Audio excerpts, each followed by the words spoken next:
என் பேர் சபரிநாதன். திண்டுக்கல் மாவட்டம் குஜிலியம்பேடு அரசு மேல்நிலைப்பள்ளியில் பகுதி நேர ஓவிய ஆசிரியராக இருக்கேன்.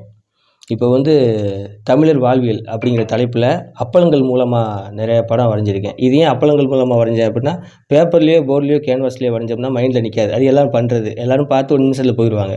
ஆனால் அப்பளங்கும்போது நம்ம எல்லா ஃபங்க்ஷனுக்கும் போகிறோம், வரோம், சாப்பிட்றோம், வீட்டில் கூட செஞ்சு சாப்பிட்றோம். அது அப்பளத்தை பார்க்கும் போதெல்லாம் நம்மளுடைய கலாச்சாரம், நம்ம மறந்து போன விஷயங்கள் எல்லாம் ஞாபகத்துக்கு வரும். ஏடு தழுவுதல், தேர் இருக்கிறது, வானியல் சாஸ்திரம், கும்மி அடிக்கிறது, இந்த மாதிரி நிறையா 18 வகையான ஓவியங்கள் பண்ணியிருக்கேன். இதை பார்க்கும்போது சாப்பிடும்போதெல்லாம் இது ஞாபகத்துக்கு வரும். இப்போ நான் பண்ணது என்னுடைய ஸ்டூடெண்ட்லாம் பார்த்து ரொம்ப ஆசைப்பட்டு நானும் பண்ணுறேன் சார் அப்படின்னாங்க. இப்போ அவங்களுக்கும் ட்ரெயின் அப் பண்ணிகிட்டு இருக்கேன். அவங்களும் நம்மளுடைய பழைய கலாச்சாரத்தை எடுத்து அப்பளத்து மூலமாக பண்ணிகிட்டு இருக்காங்க. மக்கள் பார்வைக்கு எங்கள் ஸ்டூடெண்ட்லாம் பண்ணிக்கிட்டு இருக்கோம், வச்சிட்ருக்கோம். நான் செகண்ட் ஸ்டாண்டர்ட் படிக்கிறப்ப இருந்து ட்ராயிங்கில் ஆர்வம் இருந்துச்சு சார் எனக்கு. செகண்ட் ஸ்டாண்டர்ட் படிக்கும்போது அப்போ இருந்து ட்ராயிங்கில் ஆர்வமாக இருக்கேன். அப்போ இருந்து இப்போ வரைக்கும் வரைஞ்சிட்டு தான் சார் இருக்கேன். இந்த ஓவியங்கள் அப்பளத்தில் ஓவியம் எப்போ வரைய ஆரம்பிச்சிங்க? அப்பளத்தில் ஓவியம் இப்போ 1 மந்த்தாக பண்ணிகிட்ருக்கேன் சார். 1 மாதமாக பண்ணிகிட்ருக்கேன்.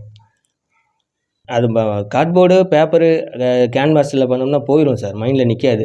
சாப்பிட்டுக்கிட்டு இருக்கப்போ அம்மா அப்பளம் வச்சாங்க.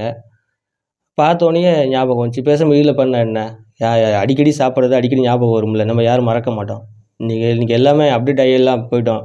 கம்ப்யூட்ரு, மொபைல் அது எல்லாம் போய்ட்டு நிறைய விஷயத்தை மறந்துட்டேன் சார். ஞாபகமே யாருக்கும் இல்லை. அதுக்காக இப்போ பண்ணேன் சார். ஞாபகம் வரணும், மறக்கக்கூடாதுங்கிறதுக்காக நம்ம தமிழர் வாழ்வியலை இதில் அப்பளம் மூலமாக கொண்டு வந்திருக்கேன் சார்.